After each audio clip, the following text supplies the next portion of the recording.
22 nëntor, çelësi i pjekurisë frymërore.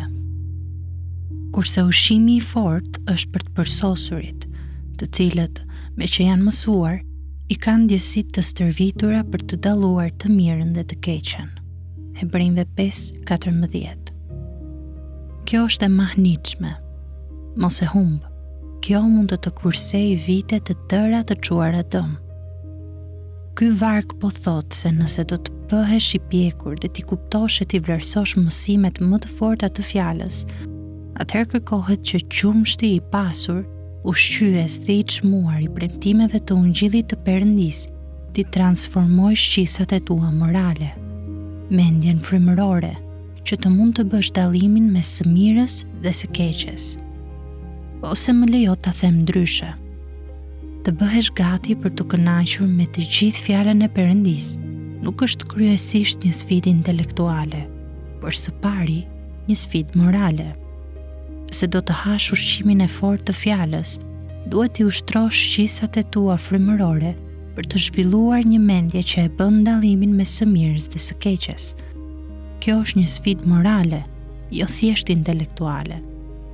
E vërteta tronditëse është që, nëse ke vështirësi për ta kuptuar Melkisedekun te Zanafilla dhe te libri Hebrejve, ndoshta është për shkak se po ndjek programe të dyshimta televizive. Nëse ke vështirësi me doktrinën e zgjedhjes, ndoshta është për shkak se ende vazhdon të përdorësh disa praktika të dyshimta në biznes. Nëse ke vështirësi me veprën e Krishtit në kryq, e cila ka Perëndin në qendër, ndoshta është për shkak se do paran, se harxhon shumë dhe jep pak. Shtegu drejt pjekurisë dhe ushqimit të fortë biblik nuk kërkon më së pari që të bëhesh një person inteligjent, por që të bëhesh një person i bindur.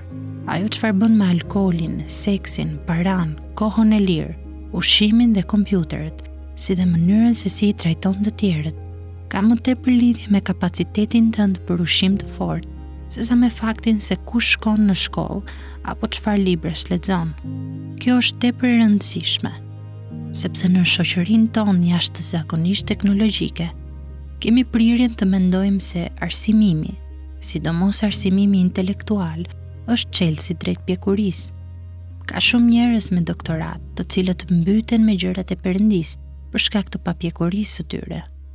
Ka gjithashtu shumë shenjtor më pak të edukuar, të cilët janë shumë të pjekur, dhe që ushqehen me kënaqësi dhe dobi me gjërat e thella të fjalës së Perëndis.